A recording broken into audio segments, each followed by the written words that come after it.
Assalamualaikum, halo bosku. Jumpa lagi dengan saya Herianto Trisaputra. Apa kabarnya bosku? Kami doakan bosku sehat-sehat saja agar senantiasa tetap semangat belajar.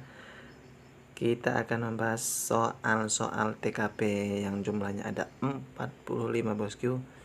Yang kalau lagi wacananya beredar katanya akan menambah jumlah yang dari 35 menjadi 45 soal.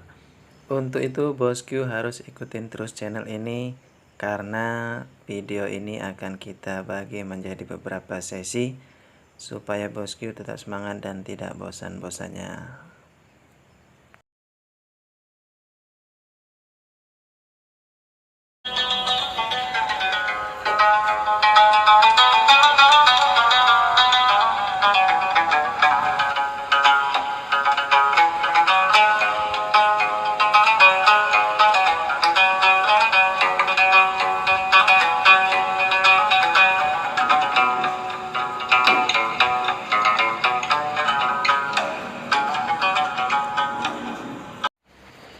Ya bosku, ini ada sebuah komentar dari bos kita, channelnya bernama Inspirasi Azkia. Katanya, Kak Heri tolong buatkan soal TKP yang tersulit dong. Oke, karena sebuah requestan dari bos kita maka kita akan ikuti. Dan juga kalau bosku yang lain ingin request yang lain juga boleh, silahkan tinggalkan jejaknya di komentar. Channel Inspirasi Azkia ini juga kalau kita lihat dia memberikan tutorial yang sangat dibutuhkan sekarang ya. Tutorialnya sangat menarik dan sangat mudah sekali untuk diterapkan di rumah. Ya bosku, sebelum kita memulai membahas soal-soal TKP, ada baiknya kita perhatikan ini terlebih dahulu. Barangkali di antara kita masih ada yang tidak puas ketika kita menjawab soal-soal TKP dengan jawaban yang diberikan ataupun jawabannya terasa subjektif bahkan tanpa disertai alasan. Oleh karena itu, pada tayangan kali ini kita akan membahas kumpas tuntas soal-soal TKP, insya Allah sebanyak 45 soal. Kita membahas soal TKP dengan logika berpikir dan dilandaskan perundang-undangan, nilai-nilai dasar ASN sebagai profesi, dan juga kode etik dan kode perilaku sebagai ASN. Oleh karena itu, kita awali dengan pertanyaan yang menjadi dasar kita semua. Tes TKP sebaiknya jadi diri sendiri atau orang lain ya? Mungkin kita pernah mendengar bahwa jawaban dari soal-soal TKP itu nggak ada yang benar dan nggak ada yang salah. Jadi dalam menjawab soalnya sebaiknya menjadilah diri sendiri. Menurut saya itu pernyataan yang keliru ya. Karena apa? Karena TKP ini punya skor dari 1 sampai 5 sehingga ada yang paling tepat dan ada yang tidak tepat sama sekali. Oleh karena itu, akan menjadi salah jika kita hanya melihat dari sisi kepribadian kita aja.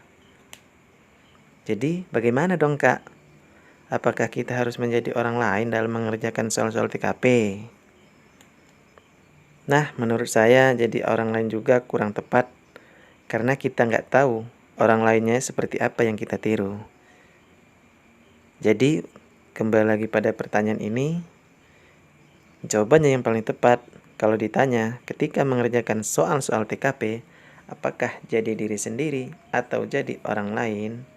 Jawabannya adalah menjadi seperti apa yang diinginkan organisasi.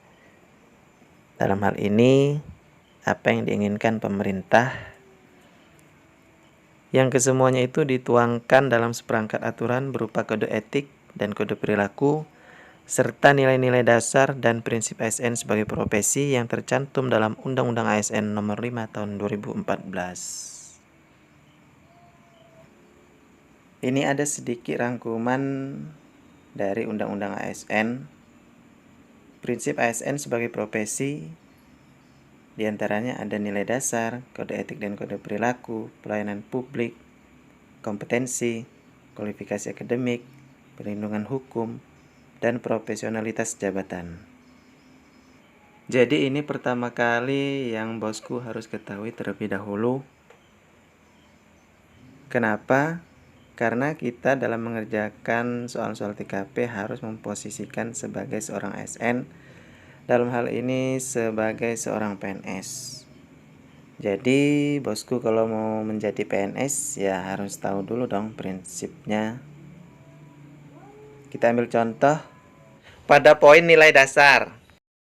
Misalnya memegang teguh ideologi Pancasila serta setia dan mempertahankan UUD 45.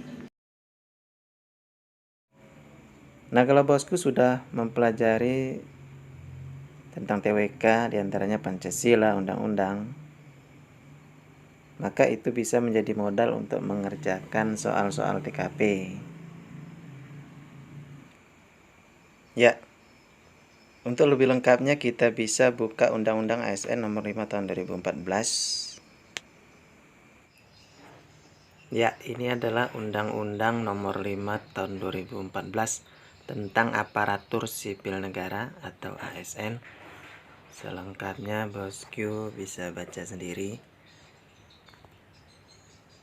Link downloadannya ada di box deskripsi. Kita lompat langsung ke pasal 3. Ini prinsip ASN sebagai profesi yang kita bahas tadi, poin A sampai poin G. Selanjutnya pasal 4 nilai dasar. Ini membahas yang poin A, memegang teguh ideologi Pancasila, setia dan mempertahankan undang-undang, hingga poin O, meningkatkan efektivitas sistem pemerintahan.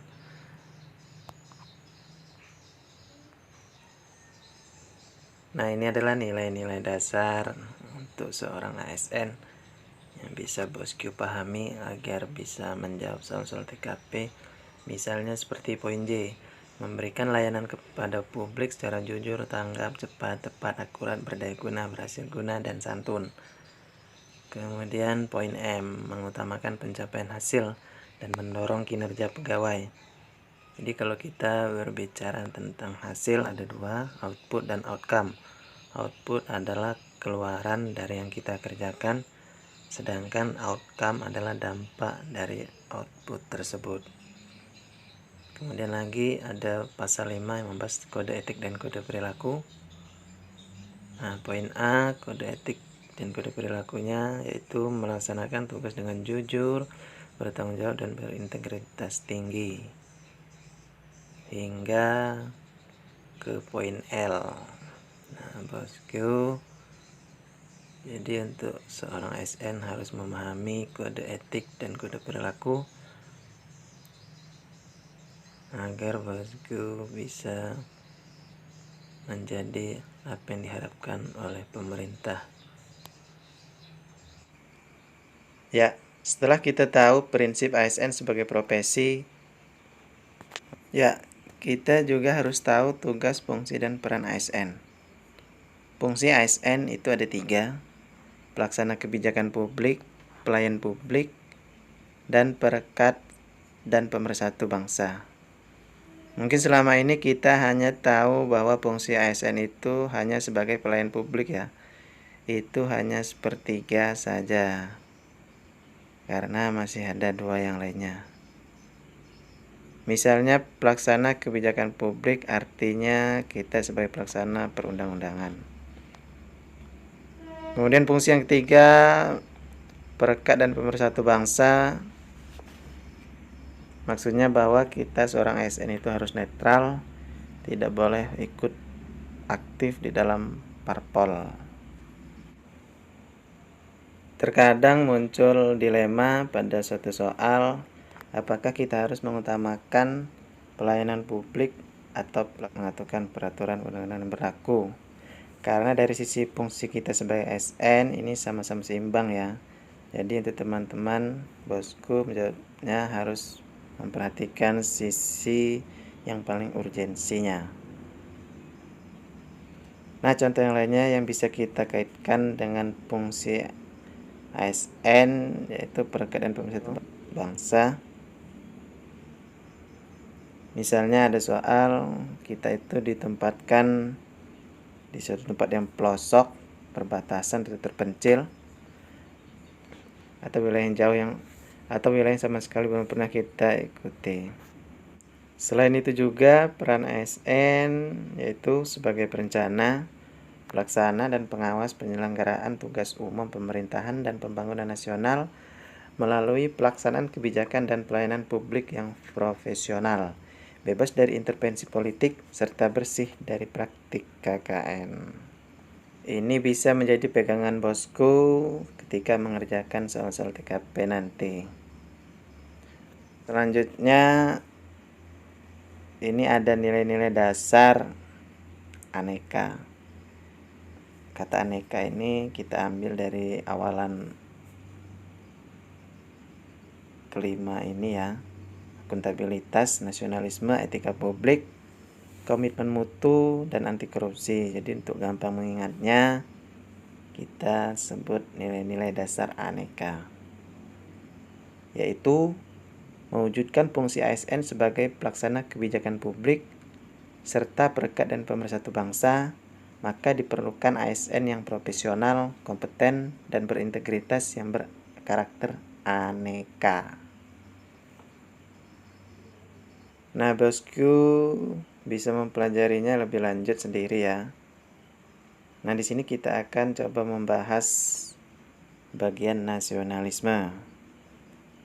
Rela berkorban menempatkan persatuan, kesatuan, kepentingan serta keselamatan bangsa dan negara di atas kepentingan pribadi atau kepentingan golongan.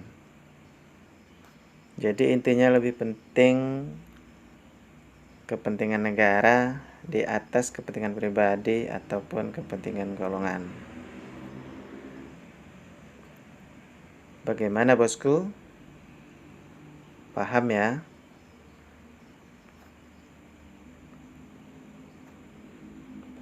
Ya, ini ada lagi tips dan trik yang di awal tadi bahwa tes TKP merupakan suatu formula instrumen yang dirancang untuk mendeteksi tingkat kematangan peserta CPNS.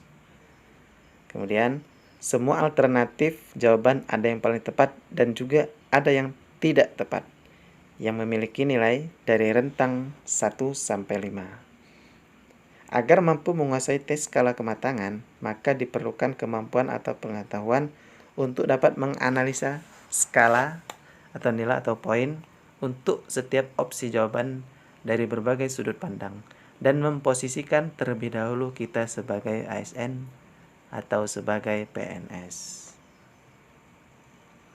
Makanya TKP ini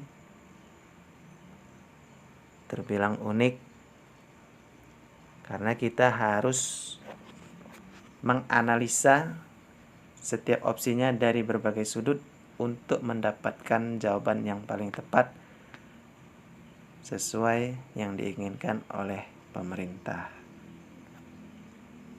Kemudian, keputusan-keputusan sikap yang diambil haruslah sesuai dengan seperangkat nilai dan aturan yang berlaku di instansi pemerintah. Ini yang tadi kita bahas. Dalam hal ini prinsip ASN sebagai profesi. Selanjutnya, jika dihadapkan pada dua kondisi yang sama-sama penting, pilihlah jawaban yang paling sedikit melakukan pengorbanan. Kemudian, pahami konteks soal, apa yang menjadi objek soal, siapa pelaku, dan di mana lokasi kejadian soal. Berikut ciri dan sikap positif tiap kategori soal TKP. Nah, ini termasuk juga kisi-kisinya ya dalam menjawab soal-soal TKP. Poin pertama, pelayanan publik. Pilihlah yang paling menguntungkan masyarakat banyak. Maksudnya mengutamakan pelayanan publik, berperilaku ramah, kemudian mampu memenuhi kebutuhan dan kepuasan masyarakat. Next, sosial budaya. Artinya mampu beradaptasi dan bekerja secara efektif dalam masyarakat majemuk yang terdiri atas beragam agama, suku, budaya, dan sebagainya. Nah, ini juga bisa kita kaitkan dengan tadi bahwa fungsi ASN sebagai pemersatu, perekat dan pemersatu bangsa, bahwa ketika kita ditempatkan di wilayah terpencil, wilayah konflik, wilayah perbatasan, maka seorang ASN itu harus mampu beradaptasi dan bekerja secara efektif dalam masyarakat majemuk, meskipun masyarakat itu beragam agama, suku, budaya, bahkan bahasa sekalipun. Maka seorang ASN harus dituntut bekerja secara efektif dan beradaptasi. Artinya kalau bisa ya kita pelajari juga bahasa setempat.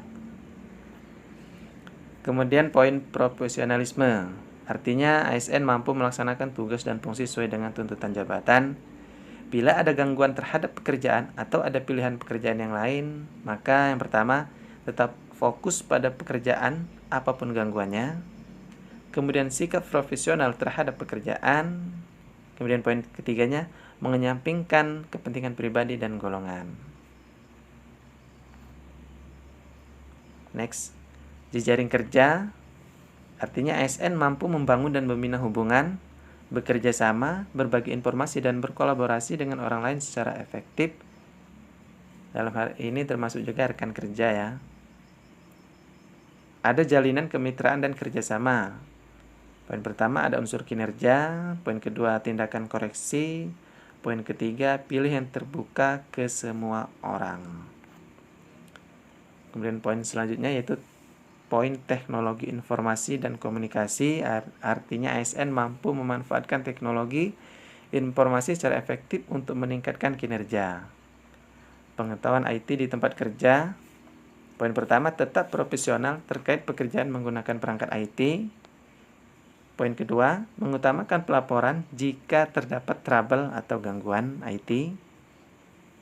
Kemudian poin ketiga, pengetahuan IT ditingkatkan terkait pekerjaan.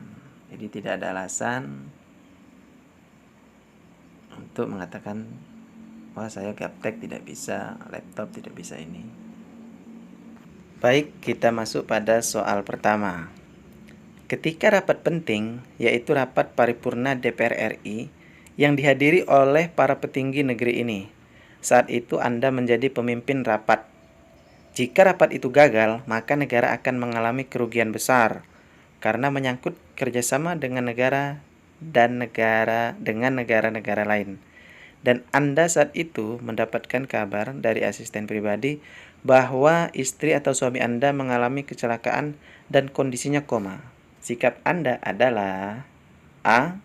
Menghentikan rapat karena nyawa istri atau suami lebih penting. B. Menunjuk bawahan untuk menggantikan Anda sebagai pemimpin rapat. C. Mengirim utusan ke rumah sakit untuk melihat kondisi pasien. D. Tetap melanjutkan rapat dan segera ke rumah sakit setelah rapat selesai. E. Menunda rapat sampai besok. Saya beri waktu 10 detik, silahkan dijawab.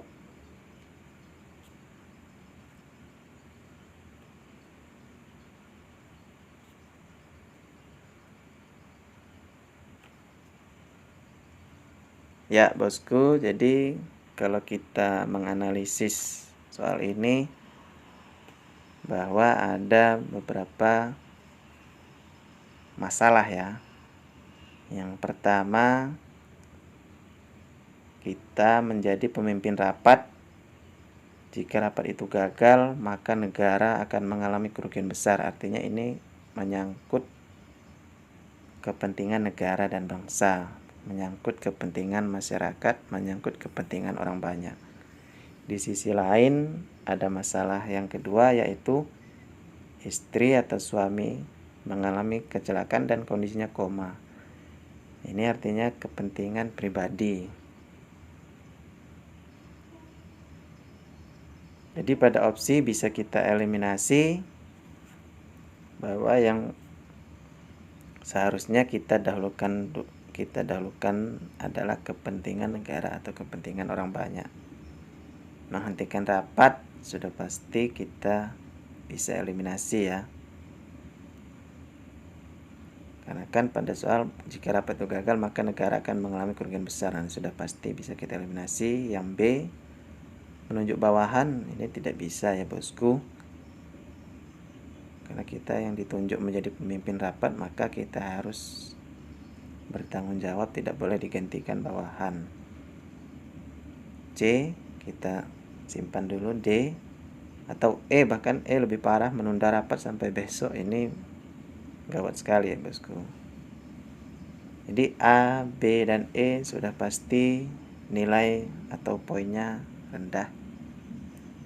Jadi bosku sudah selamat dari nilai mati atau nilai terendah 1, 2, 3. Kita lihat lagi. Kalau opsi C, mengirim utusan ke rumah sakit untuk melihat kondisi pasien. Nah, ini artinya mengirim utusan. Jadi kita sedang rapat, ada kabar yang tidak enak, kecelakaan, pasien kondisinya koma. Kita dilema apakah kepentingan negara atau memikirkan sang pasien yang kondisinya koma. Maka seperti kembali pada tadi, nilai-nilai dasar seorang ASN, bahwa kita usahakan win-win solution ya. Artinya pilih yang mengalami kerugian paling sedikit. Kalau opsi C ini kita mengirim utusan, itu artinya kita tetap ikut rapat. Kemudian kalau opsi D, tetap melanjutkan rapat dan segera ke rumah sakit setelah rapat selesai. Nah, ini juga tidak kurang tepat ya bosku. Makanya poinnya D ini poinnya 4 ya, karena rapatnya nunggu setelah rapat selesai, sedangkan kondisi koma itu memerlukan penanganan yang cepat, memerlukan keputusan-keputusan yang harus diambil oleh tim dokter dan tim medis lainnya. Maka jawaban yang paling tepat itu C, mengirim utusan, dan kita juga masih bisa tetap rapat. Utusan bisa segera menelpon dan melaporkan kondisi terakhirnya bagaimana.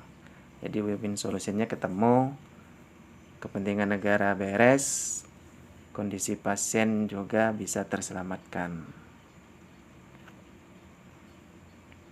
Bagaimana bosku, paham ya?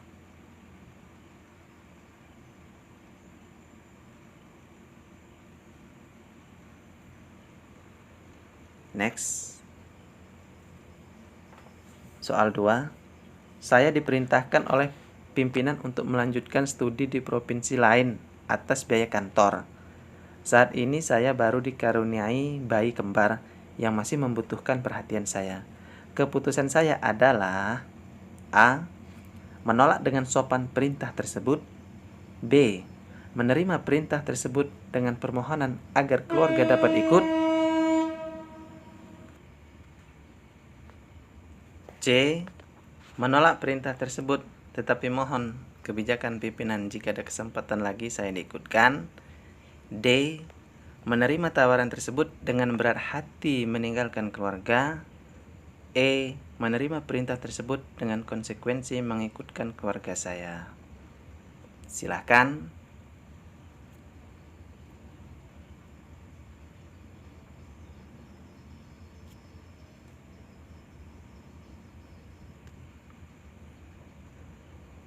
Ya, apa jawabannya bosku?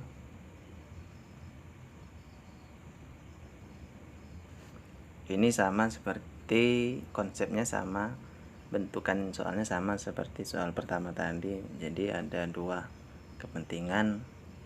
Yang pertama kepentingan kantor, kemudian yang kedua kepentingan pribadi. Dalam hal ini kan ada kalimat saya baru dikaruniai bayi kembar.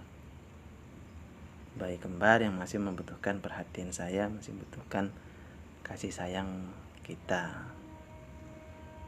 Jadi ada 2 dilema.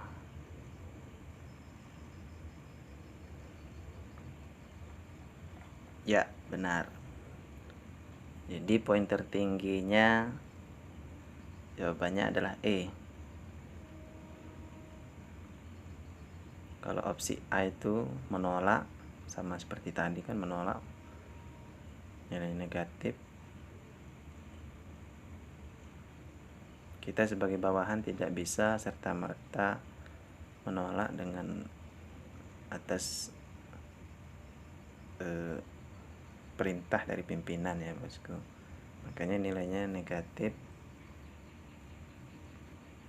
Begitu juga dengan opsi B, bahkan opsi C menolak perintah tersebut, tetapi katanya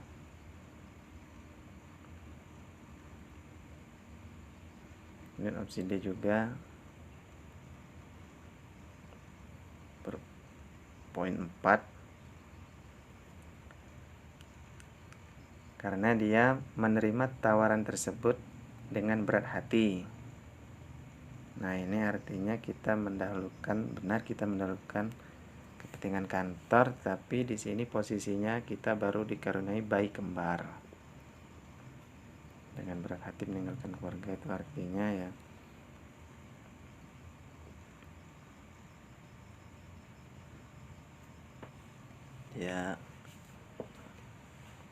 bernilai negatif. Jadi yang opsi tertinggi itu E, menerima perintah tersebut. Win-win solutionnya menerima dengan konsekuensi, artinya kan mengikutkan keluarga saya. Artinya kalau kita bandingkan dengan opsi B, ini kan dia ada kalimat dengan permohonan agar keluarga dapat ikut. Kalau kata permohonan itu kan bisa di ACC, bisa juga tidak. Sedangkan ini meningkatkan kompetensi, artinya melanjutkan studi itu yang ditanggung hanya yang bersangkutan, sedangkan keluarganya tidak ditanggung oleh kantor. Lain hal jika mutasi, maka biaya keluarga juga ditanggung oleh kantor. Makanya opsi yang tertinggi itu opsi E, menerima perintah tersebut dengan konsekuensi mengikutkan keluarga saya. Ini adalah win-win solutionnya. Jadi keluarga kita ikutkan, konsekuensinya biaya pribadi. Bagaimana, clear? Soal 3. Rekan kerja Anda mendapatkan prestasi sebagai pegawai terbaik dan Anda merasa prestasi tersebut didapatkan atas kerjasama dari bantuan yang Anda berikan.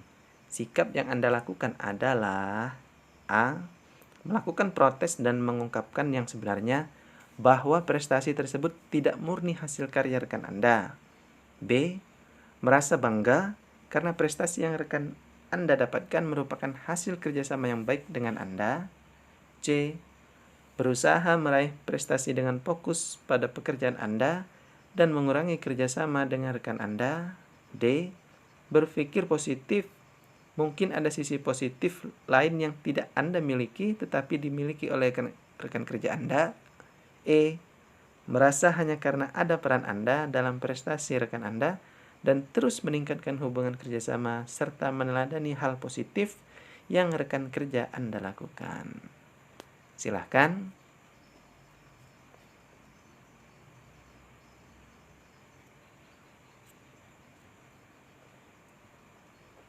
Dan jawabannya adalah ya, opsi tertinggi. Jawabannya poin tertinggi adalah opsi E. Merasa hanya karena ada peran Anda dalam prestasi rekan Anda dan terus meningkatkan hubungan kerjasama serta meneladani hal positif yang rekan kerja Anda lakukan. Ada kata kuncinya protes, mengurangi kerjasama, itu nilainya negatif. Bisa langsung kita coret, bisa langsung kita eliminasi. Opsi A, melakukan protes. Ini tidak baik ya bosku. Kemudian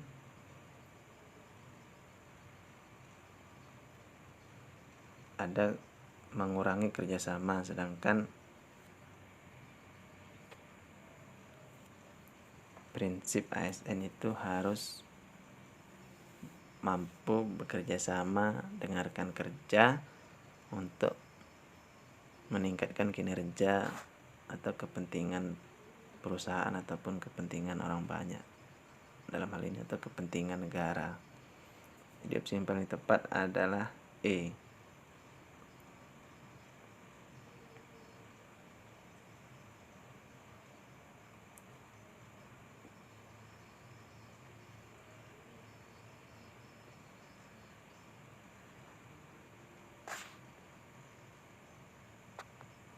Jadi maksudnya bahwa opsi E ini kan merasa hanya, jadi tidak terlalu membuat kita menjadi sombong, tapi oh iya itu ada bantuan saya dalam prestasi, ya sudah biarkan, dan kita terus meningkatkan hubungan kerjasama dengan rekan kita serta meneladani hal positif yang rekan kerja Anda lakukan. Artinya bisa kita tiru hal-hal yang positif untuk melakukan persaingan yang sehat.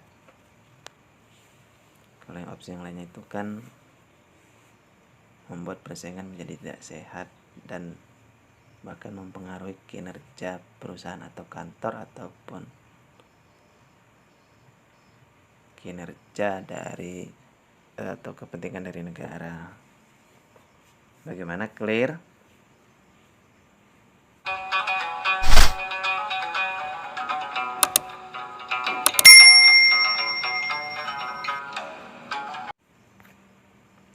Soal 4. Anda bersama rekan kerja telah berhasil menyelesaikan pekerjaan dengan baik. Untuk merayakan keberhasilan tersebut, rekan kerja Anda mengajak untuk berpesta. Namun saat itu kondisi badan Anda kurang sehat. Bagaimana sikap Anda? A. Menerima ajakan rekan Anda tersebut. B. Meminta maaf dan segera pulang untuk beristirahat. C. Mengikuti kegiatan tersebut sampai selesai, kemudian pulang bersama-sama teman yang lain. D. Menolak ajakan tersebut dan pulang ke rumah. E. Mengikuti kegiatan tersebut sebentar, kemudian meminta izin untuk pulang lebih awal. Silahkan.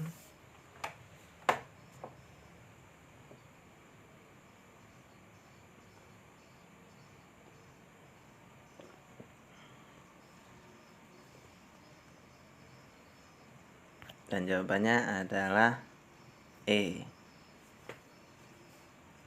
Nah, ini jadi kondisi kita, kondisi badan lagi sakit, kurang sehat, tapi kita menghormati ajakan dari rekan kita untuk merayakan keberhasilan. Kalau opsi A itu kan menerima ajakan tapi kondisinya lagi sakit, maka kita juga harus mementingkan kondisi badan kita. Jangan serta-merta menghargai teman, kondisi badan lagi sakit kita berpesta, yang itu akan membuat kita semakin parah sehingga besoknya tidak bisa bekerja atau sakitnya menjadi berkelanjutan.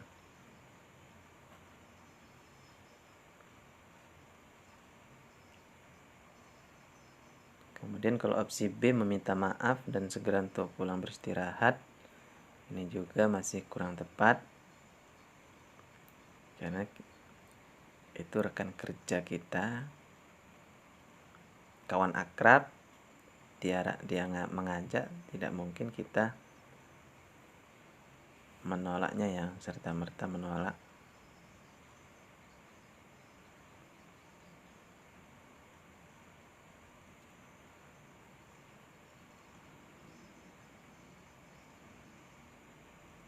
Makanya opsi yang paling tepat adalah opsi E, win-win solutionnya E. Kita ikuti kegiatan tersebut sebentar, kemudian kita meminta izin untuk pulang lebih awal dengan menjelaskan kondisi badan kita saat itu sedang kurang sehat, sehingga rekan kerja kita juga bisa memakluminya dan win-win solution. Paling sedikit mengalami kerugian, kedua belah pihak paling sedikit mengalami kerugiannya. Jadi clear ya bosku bahwa E. Soal 5. Kerja keras dan cermat merupakan wujud upaya untuk menjadi pribadi yang bermanfaat bagi organisasi. Berkaitan dengan hal tersebut, saya senang A. Bekerja dengan standar hasil tinggi. B. Pekerjaan yang menumbuhkan kreativitas baru. C. Pekerjaan yang rutin. D. Pekerjaan yang menantang. E. Bekerja tanpa mengenal lelah dan pamrih. Silahkan.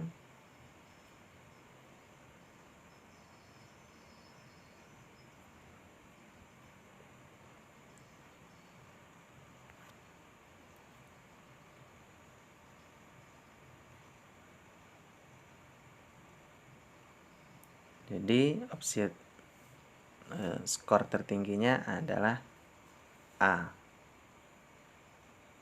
Untuk opsi C, D, dan E kurang tepat. Kenapa poin tertingginya itu pada opsi A? Sesuai dengan tadi Undang-Undang ASN bahwa terutama pada poin M mengutamakan pencapaian hasil dan mendorong kinerja pegawai. Artinya pencapaian hasil ini harus kita utamakan. Ya, jika itu kita kembali kepada Undang-Undang Nomor 5. Bisa juga kita menjawab dengan logika berpikir. Jadi pada opsi B, C, dan D ini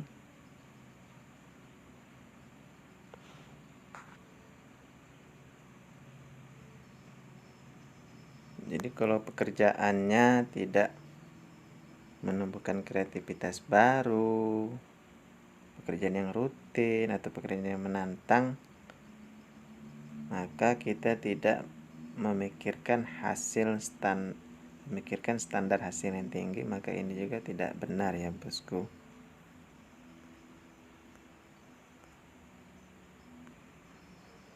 Jadi maksud saya bahwa kita dalam bekerja tidak boleh memilih-milih ya. Jadi kalau bukan pekerjaan yang menumbuhkan kreativitas baru, pekerjaan rutin atau menantang, maka kita tidak menghasilkan standar hasil tinggi, itu tidak benar ya bosku. Kemudian kalau opsi E, bekerja tanpa mengenal lelah dan pamrih, ini berlebihan ya, tidak realistis. Yang namanya bekerja pasti ada lelahnya dan ada pamrihnya. Jadi ini tidak realistis. Maka opsi yang terbaik, yang paling tepat adalah A.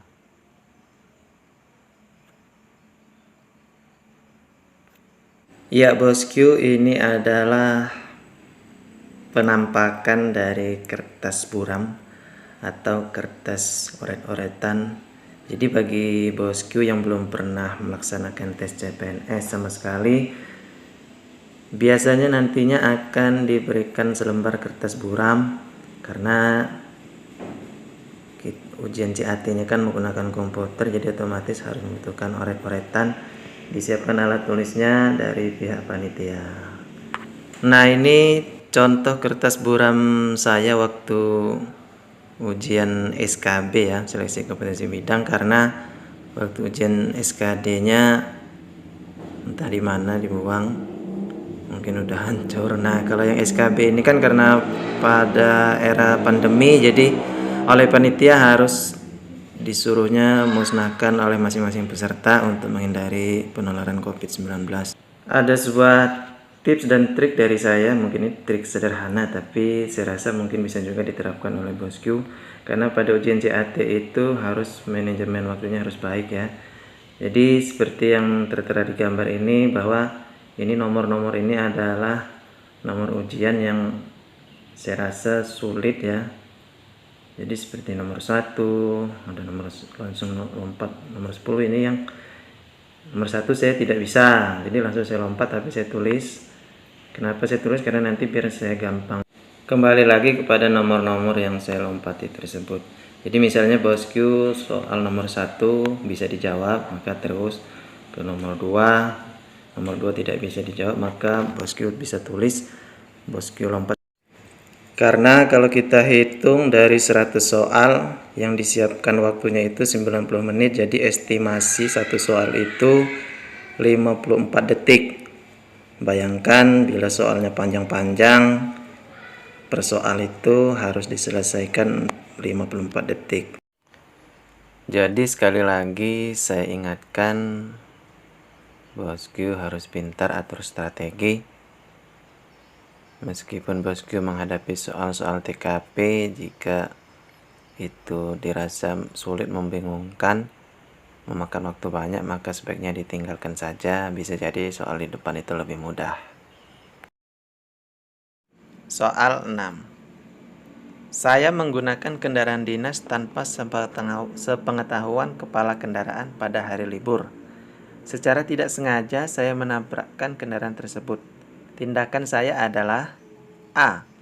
Diam-diam menyimpan kendaraan tersebut karena tidak seorang pegawai pun yang tahu kalau saya menggunakannya. B. Membawa kendaraan tersebut ke bengkel, melaporkan kejadian tersebut kepada pimpinan serta menyerahkan segala keputusan kepada pimpinan. C. Mencoba memperbaiki sendiri kendaraan tersebut. D. Melaporkan kejadian tersebut kepada pimpinan dan siap menerima hukuman dari pimpinan atas peristiwa tersebut. E. Membawa kendaraan tersebut ke bengkel atas biaya pribadi dan mengembalikannya dengan diam-diam. Silahkan.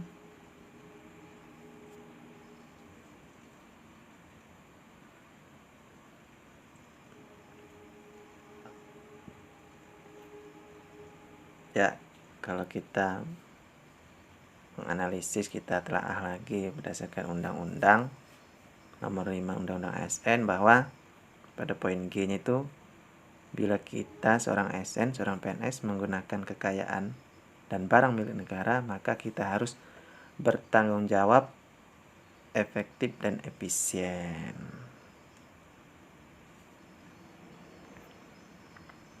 Jadi opsi yang paling tertinggi itu adalah B. Membawa kendaraan tersebut ke bengkel, kemudian melaporkan kejadian tersebut kepada pimpinan serta menyerahkan segala keputusan pada pimpinan. Ini paling tepat karena pertama, pada soalnya kan kita menggunakan kendaraan dinas tanpa sepengetahuan, artinya kita tanpa izin pada hari libur juga. Kemudian walaupun secara tidak sengaja nih kita sudah merusak barang negara. Nah, kalau opsi A ini diam-diam, ini sudah pasti salah, bisa kita coret ya, karena meskipun tidak ada seorang pegawai pun yang tahu, ini menunjukkan seorang ASN yang tidak berintegritas, tidak jujur. Padahal kalau kita kembali tidak bertanggung jawab pada undang-undang tadi, apa yang diinginkan pemerintah ya harus bertanggung jawab, itu konsekuensinya. Kemudian opsi C, mencoba memperbaiki sendiri. Ini juga pernyataan yang kurang tepat ya bosku. Kemudian opsi D, melaporkan kejadian tersebut kepada pimpinan dan siap menerima hukuman dari pimpinan atas peristiwa tersebut. Ini juga bisa kita coret, sudah benar melaporkan tetapi kondisi kendaraannya tidak dijelaskan, tidak diperbaiki, artinya tidak bertanggung jawab dengan barang negara, maka ini juga kita coret. Kalau opsi E ini sudah benar membawa kendaraan tetapi mengembalikannya dengan diam-diam, padahal kita meminjamnya tanpa izin, tanpa sepengetahuan. Nah, ini juga kita coret. Jadi A, C, E itu menunjukkan nilai ASN yang tidak bertanggung jawab dan tidak berintegritas. Jadi poin tertinggi adalah B, membawa kendaraan tersebut ke bengkel. Ini kan sudah kembali seperti semula, kemudian kita lapor kepada pimpinan dan menyerahkan segala keputusan kepada pimpinan, karena memang salah kita juga meminjam kendaraan tanpa izin, tanpa sepengetahuan kepala kendaraan pada hari libur. Oke, clear ya bosku. Soal 7. Anda seorang resepsionis di suatu kantor yang bergerak dalam bidang pelayanan. Banyak keluhan yang ditujukan pada instansi tempat Anda bekerja. Padahal di instansi Anda tersebut terdapat fasilitas untuk keluhan online. Sikap Anda adalah A. Menerima keluhan para konsumen sembari mengajarkan cara menyampaikan keluhan secara online. B. Menerima dan menanggapi keluhan sembari mengajarkan cara menyampaikan keluhan secara online. C. Menerima dan menyelesaikan keluhan konsumen sambil menanyakan apakah ada kesulitan saat menyampaikan keluhan tersebut. D. Menyelesaikan keluhan konsumen sambil menanyakan apakah ada kesulitan saat menyampaikan keluhan secara online. E. Mendengarkan keluh kesah konsumen tentang masalahnya dan mengajarkan cara menyampaikan keluhan secara online. Silakan.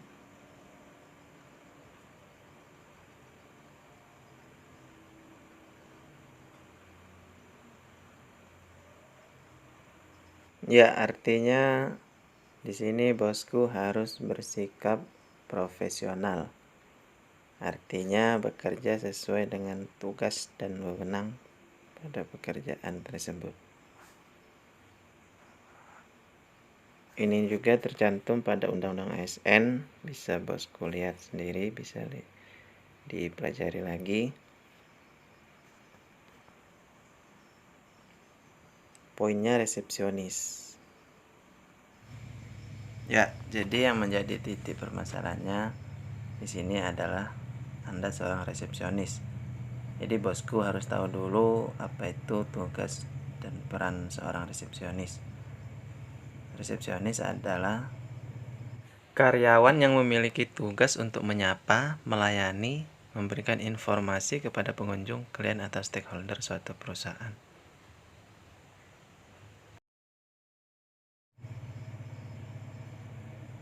Ya, jadi bosku sudah tahu apa bedanya, apa itu tugas dari seorang resepsionis, dan sudah bisa kita bedakan seorang resepsionis dengan customer service ya. Kita lihat lagi pada opsi jawaban.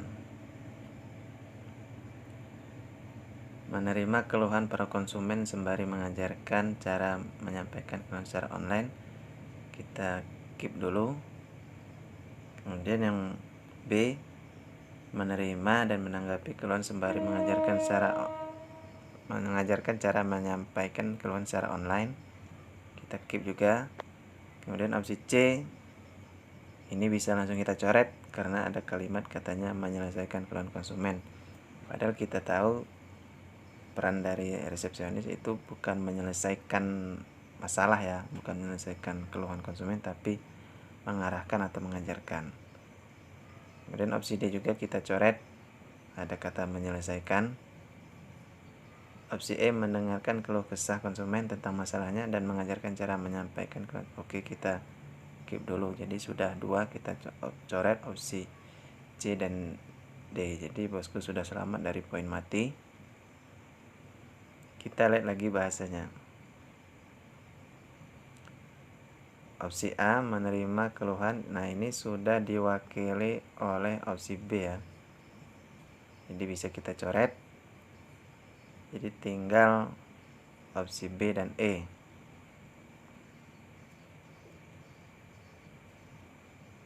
Kalau kita lihat opsi E, mendengarkan keluh kesah konsumen tentang masalahnya. Nah, ini juga sama aja dengan menerima ya.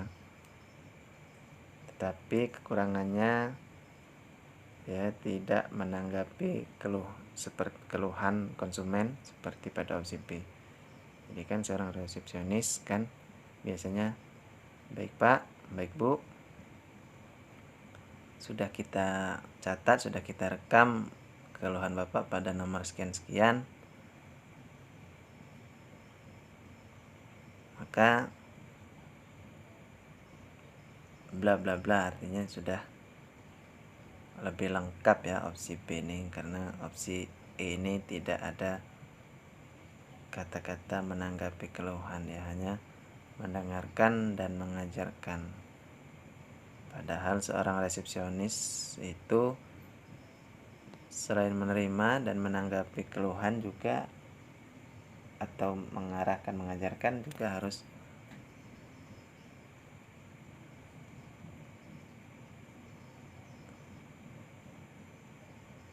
Nah, jadi opsi B ini lebih lengkap ya. Dia ada kalimat menerima dan menanggapi serta mengajarkan cara menyampaikan keluhan.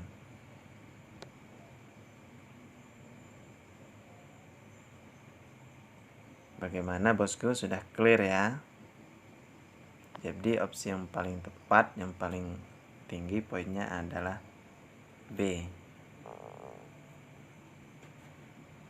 Menerima, menanggapi keluhan sembari mengajarkan cara menyampaikan keluhan secara online. Kalau bosku masih ada yang merasa tidak setuju dengan pendapat saya, silahkan tinggalkan jejaknya, komentarnya diberikan ya, agar kita saling membangun untuk meningkatkan pengetahuan kita secara bersama-sama.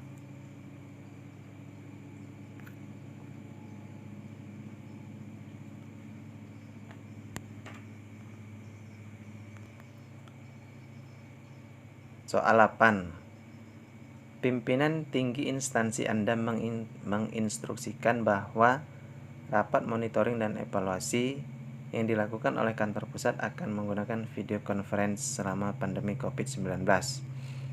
Dan setiap satuan kerja wajib mempersiapkan piranti untuk rapat tersebut. Anda bekerja sebagai peranata komputer di satuan kerja Anda. Video conference dan pirantinya merupakan sesuatu yang baru bagi Anda. Anda ingin mempelajarinya, namun sumber untuk mempelajarinya sangat terbatas. Terkait dengan hal ini, apa yang akan Anda lakukan? A. Belajar secara otodidak melalui internet dan melakukan trial dan error sampai akhirnya video conference dapat terlaksana dengan baik. B. Mengajukan kepada kepala kantor untuk memanggil ahli teknologi informatika lain dan memasang piranti tersebut di kantor Anda. C. Mempelajari video conference beserta pirantinya secara otodidak. Lalu jika ada kesulitan, maka saya akan berkonsultasi dengan peranata komputer di kantor pusat untuk membantu kesulitan yang saya hadapi. D. Mengkaji bersama teman-teman sekantor terkait piranti video conference-nya dan mencoba memasangnya bersama-sama. E.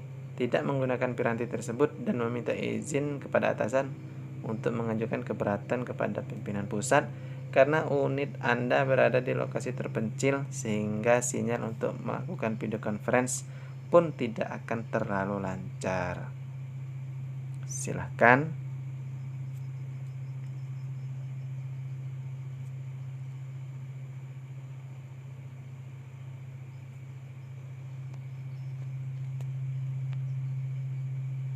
Dan jawabannya adalah poin tertingginya C. Kalau opsi A, B, D, dan E itu tidak bertanggung jawab, tidak melakukan tugas secara efektif dan efisien. Dalam hal ini tidak profesional, ada belajar secara otodidak sampai melakukan trial and error. Kemudian ada kalimat sampai akhirnya. Sampai akhirnya ini sampai kapan? Apakah sehari, 2 hari, 3 hari? Jangan-jangan 1 bulan. Sedangkan ini rapat monitoring evaluasinya harus segera dilaksanakan. Jadi opsi A bisa langsung kita coret. Opsi B, mengajukan kepada kepala kantor untuk memanggil ahli peranata komputer lainnya atau tenaga informatika lainnya. Sedangkan kita sendiri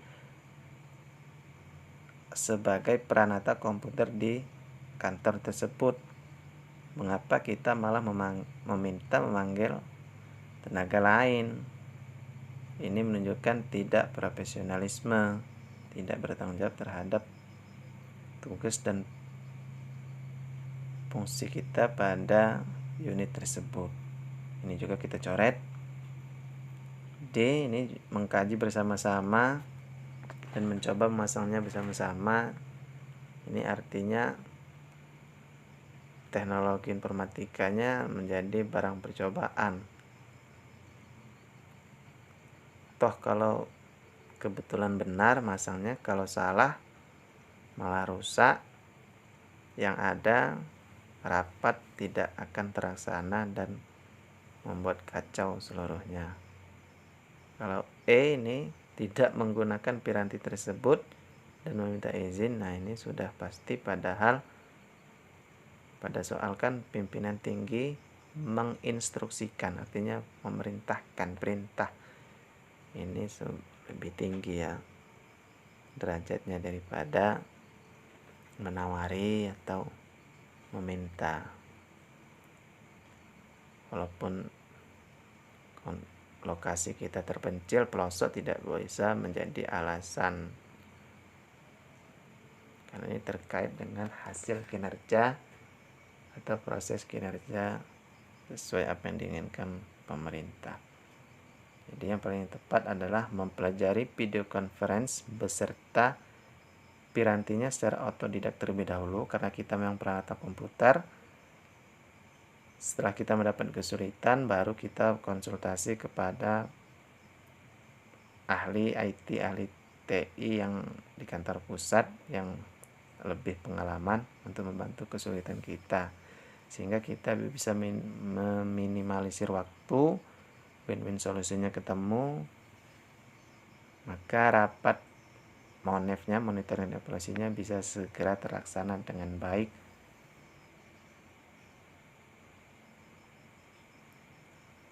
Jadi clear ya bosku. Soal 9. Anda seorang mahasiswa yang mendapatkan tugas materi dalam kelompok dan dijadwalkan untuk presentasi besok. Dan Anda ditunjuk sebagai ketua kelompok. Dalam kelompok Anda terdiri dari 4 orang termasuk Anda.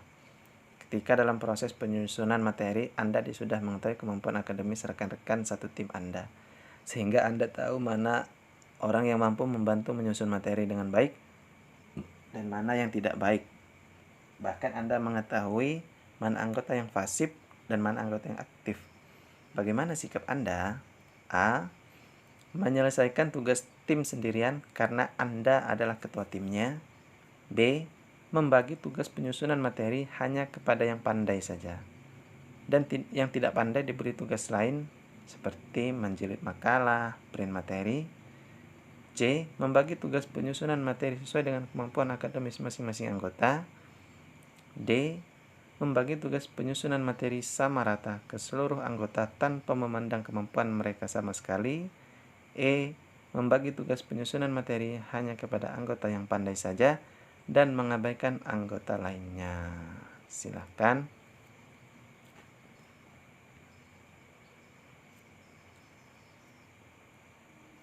Dan jawabannya adalah,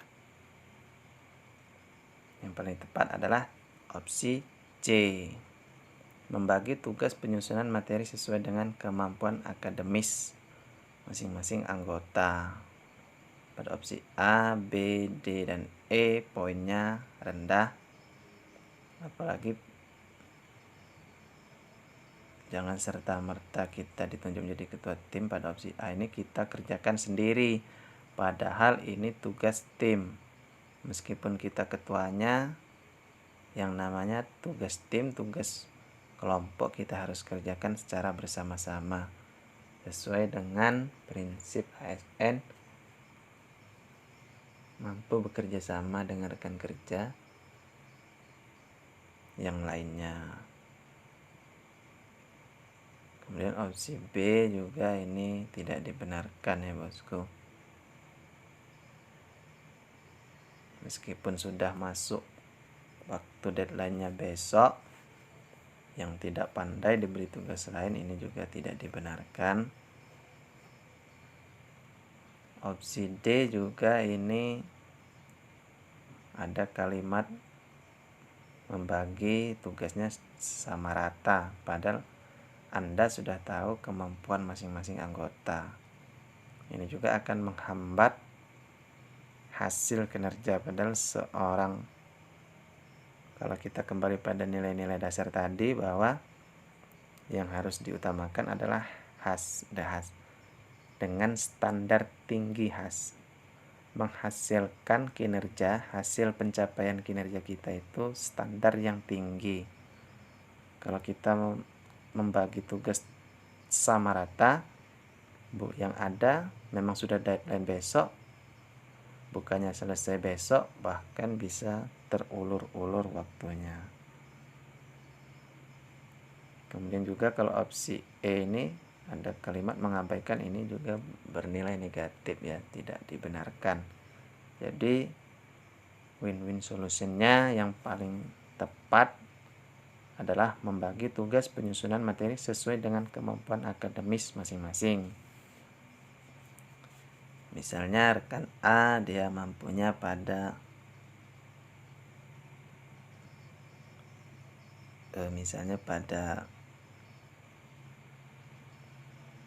pada bagian pendahuluan, kemudian yang si C bisa pada menarik kesimpulan.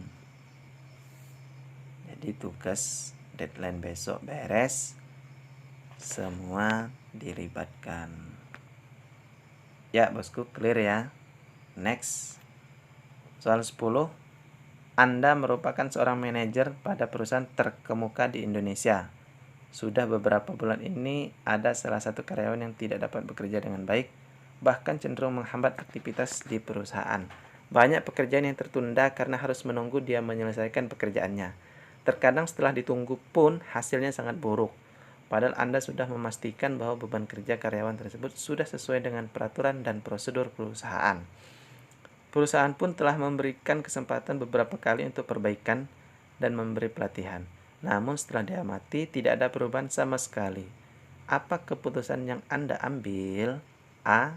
Memberi kesempatan terus sampai dia bisa berubah, menunjukkan performa terbaiknya, meski akan mengganggu kinerja perusahaan. B. Terpaksa mencari penggantinya agar kinerja perusahaan kembali membaik. C. Memberikan kesempatan karena setiap karyawan berhak atas hal tersebut. D.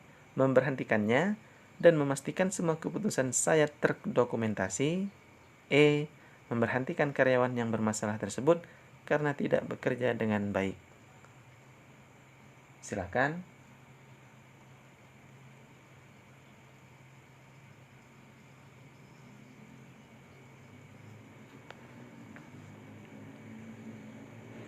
Dan jawabannya adalah D. Kenapa? Karena opsi A, C, dan B poinnya rendah. Sedangkan opsi E-nya itu poinnya 4. Kekurangannya opsi E tidak ada tindak lanjut, tidak ada action selanjutnya ya setelah PHK itu apa. Jadi opsi D ini lebih komplit, lebih lengkap karena kita sebagai seorang manajer dituntut profesionalisme dalam mengambil keputusan untuk kepentingan perusahaan atau kepentingan orang banyak, kepentingan bersama. Jadi opsi D itu lebih lengkap, memberikan win-win solution yang ada tindak lanjutnya, ada action plan-nya, ada RTL-nya, serta ada kalimat terdokumentasi dengan baik. Yang mana ini bisa dijadikan landasan hukum untuk edukasi semua karyawan ke depannya. Jadi maksudnya memberhentikan karyawan tersebut, kita PHK dan kita dokumentasikan dengan baik semua keputusannya untuk menjadi edukasi semua karyawan ke depannya. Untuk sementara di sini dulu bosku. Pada soal nomor 11 hingga 45 nanti akan kita estafet pada video-video selanjutnya. Terima kasih.